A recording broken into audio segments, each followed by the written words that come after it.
సాక్షి TV ప్రసారాలను నిలిపివేయడం చట్టరీత్యా నేరం. సాక్షి టీవీ ప్రసారాల కోసం మీ స్థానిక కేబుల్ ఆపరేటర్ని వెంటనే సంప్రదించండి. డిటిహెచ్లో, ఇంటర్నెట్లో కూడా సాక్షి టీవీ ప్రసారాలను వీక్షించవచ్చు. మొంతా తుఫాన్ ఏ క్షణానైనా విరుచుకు పడుతుందనే ఆందోళన మధ్య నిజాంపట్నం బార్బర్లో 8వ నెంబర్ ప్రమాద హెచ్చరికను జారీ చేశారు. మత్స్యకారులు సముద్రంలోకి వెళ్లొద్దని, ప్రజలంతా సురక్షిత ప్రాంతాలకు వెళ్లాలని నిజాంపట్నం హార్బర్ ఎఫ్బీఓ కిషోర్ రెడ్డి తెలిపారు. రాత్రికి తుఫాను మరింత ప్రమాదకరంగా మారుతుందంటున్న కిషోర్ రెడ్డితో మా ప్రతినిధి అశోక్ ఫేస్ టు ఫేస్. మనం ఇప్పుడు నిజాంపట్నం హార్బర్లో ఉన్నాం. నిజాంపట్నం హార్బర్ పూర్తిగా నిర్మానుషంగా మారిపోయింది. మత్స్యకారులు ఇక్కడ రోజు వందలాది మంది మత్స్యకారులు ఉండేవాళ్ళు, వాళ్ళందరినీ ఖాళీ చేయించడం కూడా జరిగింది. పూర్తిగా హార్బర్లో 8వ ప్రమాద హెచ్చరికను జారీ చేయడం కూడా జరిగింది. పూర్తిగా మనతో ఎఫ్డీఓ ఉన్నారు. కిషోర్ గారు, సార్ ఏంటి, ఎలా ఉంది పరిస్థితి ఏంటి? వాతావరణం కొంచెం తీవ్రమైన గాలులు వస్తున్నాయి. ఎక్కువ వర్షపాతం కూడా ఎక్కువ నమోదయ్యే అవకాశాలు ఉన్నాయి.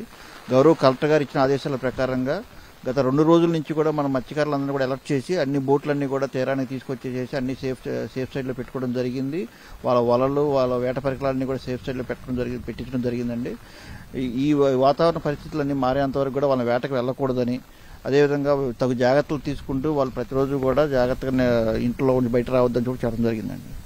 ఎట్లా ఉండొచ్చు అంటున్నారు సాయంత్రానికి పరిస్థితి? అదే సాయంత్రం తీరం దాటే అవకాశం ఉందంటున్నారండి. సాయంకాలం ఎక్కువ గాలులు ఎక్కువగా ఉండి వర్షపాతం కూడా ఎక్కువ నమోదే అవకాశాలు ఎక్కువగా ఉన్నాయని చెప్తున్నారు వాతావరణ శాఖ వాళ్ళు. ఇప్పుడు మన హార్బర్లో 8వ నెంబర్ ప్రమాద హెచ్చరిక జారీ, మన హార్బర్లో ప్రస్తుతం 8వ నెంబర్ ప్రమాద హెచ్చరిక జారీ చేశారండి.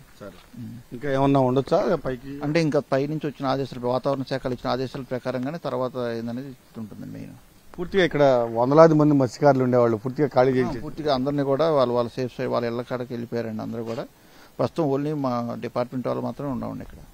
పైనుంచి మీకు ఎలాంటి ఆదేశాలు వస్తున్నాయి? అంటే ఇంకా భారీ వర్షాలు పడతాయా, లేకపోతే ఇంకా బలంగా ఈదురుగాలు వీచే అవకాశం ఉందా? ఎలాంటి ఆదేశాలు? అదే అండి, గాలి తీవ్రత ఎక్కువగా ఉండిద్ది, వర్షాలు కూడా భారీగా పడే అవకాశం ఉంది. లోతట్టు ప్రాంతాల్లో ప్రజలు ఎవరు ఉండకూడదని కూడా కలెక్టర్గా తెలియజేశారండి.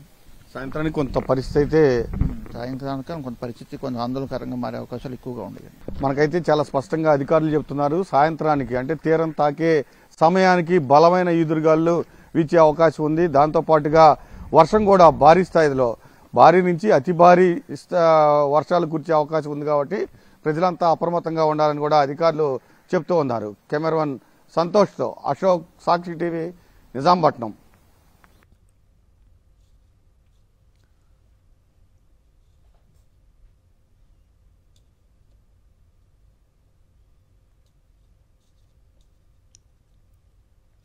మొంతా తుఫాన్ ప్రభావంతో శ్రీకాకుళం జిల్లాలో ఎడతెరిపి లేకుండా వర్షాలు కురుస్తున్నాయి. ఇప్పటికే జిల్లాలో లోతట్టు ప్రాంతాల్లోకి భారీగా వరద నీరు చేరుతోంది. నగరంలో పలు రోడ్లపైకి భారీగా నీరు చేరటంతో వాహనదారులు తీవ్ర ఇబ్బందులకు గురవుతున్నారు. తుఫాను ప్రభావంతో వంశధార, నాగావళి నదులకు వరద ప్రవాహం పెరిగే అవకాశం ఉందని అధికారులు హెచ్చరికలు జారీ చేశారు. దీనిపై మరింత సమాచారం శ్రీకాకుళం నుంచి మా ప్రతినిధి సునీల్ అందిస్తారు.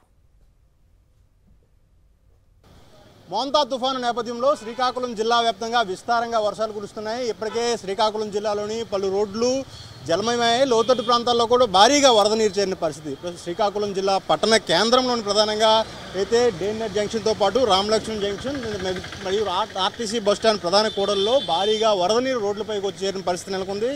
అయితే ఇక్కడ ఉన్నారు, కొంతమందితో మాట్లాడదాం. సార్, ఎలా ఉంది వరద పరిస్థితి? చాలా ఘోరంగా ఉంది సార్. చెంచాడు నీళ్లు పడితేనే అసలుకి రోడ్డు మీద ప్రయాణం చేయలేని పరిస్థితి శ్రీకాకుళంలో ఏర్పడింది. ఇప్పుడే నేను చూస్తున్నాను, మున్సిపల్ హెల్త్ కమిషనర్ వెళ్తున్నారు. ఆయనకి పట్టించుకున్నారో లేదో తెలియదు, కానీ చాలా ఘోరంగా ఉంది.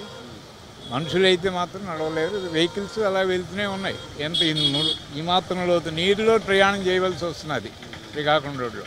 మీరు కూడా చాలా దూరం నుంచి నడుచుకుంటున్నారు? ఒక 1.5 కిలోమీటర్ నుంచి నడుచుకుని వస్తున్నాను. వెహికల్స్ ఆగిపోయింది, ఆ వెహికల్ నీటిలో ఆగిపోయింది, అందుకు నడుచుకుని వస్తున్నాను. కిలోమీటర్ వరకు ఇలాగే ఉంది సార్? 1.5 కిలోమీటర్ వరకు ఉంది. అన్ని రోడ్లు ఇటుపక్క వెళ్దామంటే అది అటు ఉంది, ఇటుపక్క వెళ్దామంటే ఇటుపక్క నీరుంది. ఈ వెనకాతల నుంచి వెళ్దాం అనుకుని వచ్చేసరికల్లా వెహికల్ అయిపోయింది. అది ఏంటి సమస్య? ఏముంటుంది? డ్రైనేజ్ సమస్య. డ్రైనేజ్ సమస్య, కాలువలకి సకాలంలో వాళ్ళు డ్రైనేజీ తీయకుండా ఉండడం వల్ల ఏం జరుగుతున్నది, వర్షం వచ్చేటప్పటికి అది నిండిపోయి ఓవర్ఫ్లో అవుతున్నది. చాలామంది ఎలాంటి వాళ్ళు ఇబ్బంది పడుతూ ఉంటారు జనరల్గా. ఇబ్బందులు అంటే ఇప్పుడు మహిళలు, తర్వాత రోజువారీ కూలీకి వెళ్ళి సైకిల్ తోటి వెళ్ళిన వాళ్ళు, వీళ్ళు చాలా ఇబ్బందులకు గురవుతుంటారు. దుకాణదారులు, రోడ్డు మీద ఉన్న దుకాణదారులు, వాళ్ళకి ఆ రోజు అమ్మితేనే వాళ్ళు పొట్ట గడుపుకుంటారు. అటువంటి వాళ్ళు ఈ జలమయం అయితే వాళ్ళు ఎక్కడ పెట్టుకుంటారు? షాపులు పెట్టుకోలేరు. ఏదో కారులో ఉన్నవాళ్ళు వెళ్ళగలరు, 2 వీలర్స్ కూడా వెళ్ళడం లేదు. అసలుకి పెడెస్ట్రియన్స్కి ఇంకా ఇబ్బందిగానే ఉంది. అయితే రోడ్డుపై ఉండే చిరు వ్యాపారస్తులు తీవ్ర ఇబ్బందులు పడుతున్నారని, దాంతోపాటు మహిళలు, చిన్నపిల్లలు అయితే సైకిళ్ళ మీద, ద్విచక్ర వాహనాలపై వెళ్ళే వాళ్ళు కూడా తీవ్ర ఇబ్బందులకు గురవుతున్నారని, నగర వ్యాప్తంగా ఇలాగే ఉంది. దాదాపుగా ఈ రోడ్డు కూడా చూసుకుంటే డేనెట్ జంక్షన్ నుంచి రామలక్ష్మణ జంక్షన్ వరకు పూర్తిగా అయితే చెరువును తలపించే విధంగా ఉందని కూడా చెప్తున్న పరిస్థితి నెలకొంది. ఇక్కడ మరికొంతమంది ఉన్నారు, వారితో మాట్లాడించే ప్రయత్నం చేద్దాం. ప్రధానంగా ఎలా ఉంది రోడ్డు? రోడ్డు చాలా దరిద్రంగా ఉందండి. ఎంతవరకు నీరు ఉంది? ఇక్కడ దాకా మునిగిపోతుంది. అసలు కాలు మొత్తం మోకాల దాకా మునిగిపోతుంది వాటర్. అసలు చాలా బుడత మొత్తం కాలువ మొత్తం కలిసిపోయారు. ఎక్కడి నుంచి వస్తున్నారు? ఎక్కడి నుంచి వస్తున్నారు? రామలక్ష్మణ జంక్షన్ ఎలా ఉంది రోడ్డు? రోడ్డు మొత్తం దారుణంగా ఉంది. వాటర్ ఫుల్ వాటర్ మోకాల దాకా వచ్చేస్తుంది. బండి స్టార్ట్ అవుతుంది. చాలా బొల్ల అయిపోయి వచ్చింది. చాలా బొల్ల అయిపోయి ఫుల్ ట్రైన్స్ వాటర్ గట్ట ఫుల్ మొత్తం ఒక 7 స్కూటీల దాకా అక్కడ అయిపోయాయి. నాన్ స్టాప్గా పడి ఆగిపోయి. అయితే ఈ వరదలో పూర్తిగా ద్విచక్ర వాహనాలు కూడా మధ్యలోనే ఆగిపోతున్నాయని కూడా ఇక్కడున్న వాహనదారులు ఆవేదన వ్యక్తం చేస్తున్న పరిస్థితి. ఇంకా చూద్దాం మోంతా తుఫాను ఎంతవరకు ఈ ప్రభావం చూపించే అవకాశం ఉంది, ఇంకెంత వరద నీటిలో నగరం మునిగిపోనుందో ఇంకా వేచి చూడాల్సిన పరిస్థితి అయితే నెలకొంది. కెమెరా రాజు, సునీల్, సాక్షి టీవీ, శ్రీకాకుళం. మొంతా తుఫాన్ దూసుకు వస్తోంది. ప్రస్తుతం మచిలీపట్నానికి 70 కిలోమీటర్ల దూరం వరకు వచ్చింది. కాకినాడకు 150 కిలోమీటర్ల దూరంలో తుఫాన్ కేంద్రీకృతమైంది. ఉత్తర వాయువ్య దిశగా మోంతా తీవ్ర తుఫాన్ కదులుతోంది.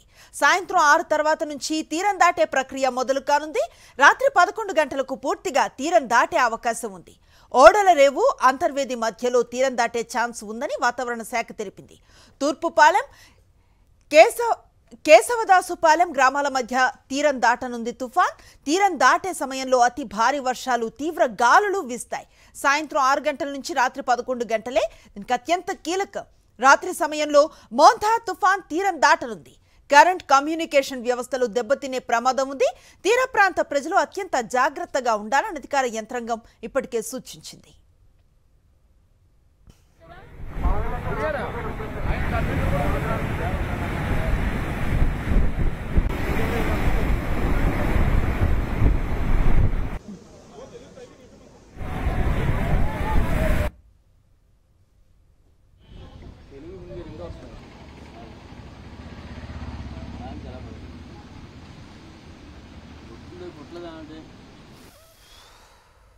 ఈ 2 రోజుల్లో ఉత్తర దక్షిణ కోస్తా జిల్లాల్లో అత్యధిక ప్రాంతాలలో తేలికపాటి నుంచి మోస్తరు వర్షాలు పడే అవకాశం ఉంది.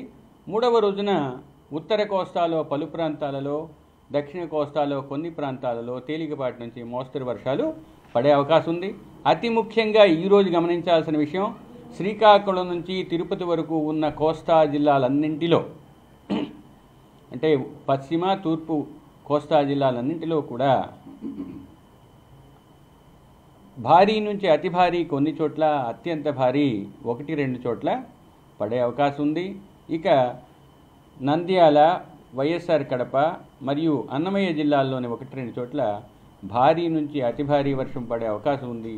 అందుచేత అత్యంత భారీ ఉన్న చోట్ల రెడ్ వార్నింగు, భారీ నుంచి అతి భారీ ఉన్న చోట్ల ఆరెంజ్ వార్నింగు ఇవ్వటం జరిగింది. ఇక పశ్చిమ రాయలసీమ జిల్లాలైన కర్నూలు, అనంతపూర్, శ్రీ సత్యసాయితో పాటు చిత్తూరు జిల్లాలోని 1-2 చోట్ల భారీ వర్షానికి ఆస్కారం ఉండే అవకాశం ఉన్నందువల్ల ఆ జిల్లాలకు ఎల్లో వార్నింగ్ ఇవ్వటం జరిగింది. ఈ రోజు నుంచి రాబోయే 3 రోజులు కూడా మత్స్యకారులు వేటకు వెళ్ళవద్దని హెచ్చరికలు జారీ చేయటం జరిగింది. ఇక ఆంధ్ర కోస్తా తీరం వెంబడి ఉన్న ఓడరేవులన్నింటిలో కూడా ప్రమాద హెచ్చరికలు ఉన్నాయి. ముఖ్యంగా కాకినాడలో 10వ నెంబర్ ప్రమాద హెచ్చరికను, ఇక విశాఖపట్నం, గంగవరంలో 9వ నెంబర్ ప్రమాద హెచ్చరికను, మచిలీపట్నం, నిజాంపట్నం ఓడరేవు, కృష్ణపట్నం ఓడరేవుల్లో 8వ నెంబర్ ప్రమాద హెచ్చరికను ఎగురవేయటం జరిగింది.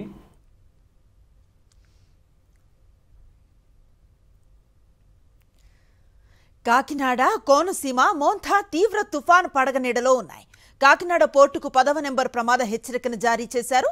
వాతావరణ హెచ్చరికల ప్రకారం 8 నుంచి 10వ నెంబర్ హెచ్చరికలు వెరీ వెరీ డేంజరస్. తుఫాను 50 నాటికల్ మైళ్ల లోపలికి చేరుకున్నప్పుడు ఈ హెచ్చరికలు జారీ చేస్తారు. గాలి వేగం 80 నుంచి 200 కిలోమీటర్ల వరకు ఉండొచ్చు. విశాఖను కకావికలం చేసిన హుద్హుద్ తుఫాను సమయంలో 11వ నెంబర్ ప్రమాద హెచ్చరికను జారీ చేశారు. కాగా కాకినాడ పోర్టుకు 10వ నెంబర్ హెచ్చరిక జారీ చేయటం ఇటీవలి కాలంలో ఇదే తొలిసారి. దీనిని బట్టే మోంథా సైక్లోన్ ఎంత ప్రమాదకరమో అర్థమవుతుంది.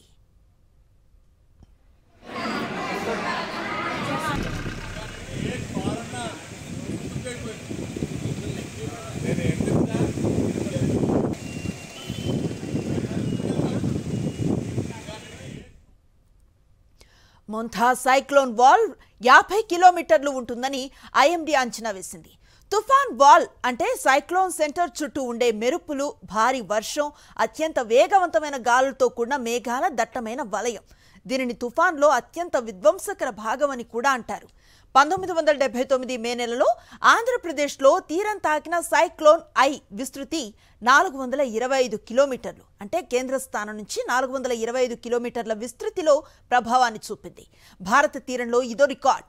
హుద్హుద్ విస్తృతి 44 నుంచి 66 కిలోమీటర్లు.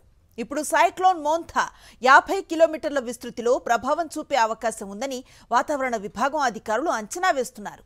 గరిష్టంగా గంటకు 110 కిలోమీటర్ల వేగంతో పెనుగాలులు వీస్తాయని హెచ్చరించారు.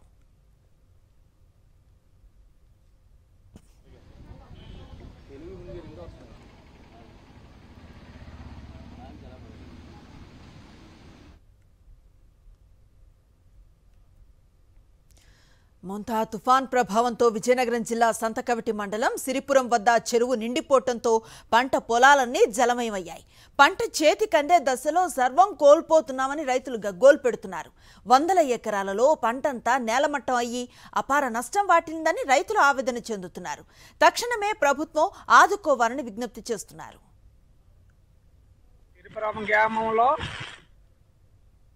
సాక్షి టీవీ ప్రసారాలను నిలిపివేయడం చట్టరీత్యా నేరం. సాక్షి టీవీ ప్రసారాల కోసం మీ స్థానిక కేబుల్ ఆపరేటర్ని వెంటనే సంప్రదించండి. డిటిహెచ్లో, ఇంటర్నెట్లో కూడా సాక్షి టీవీ ప్రసారాలను వీక్షించవచ్చు.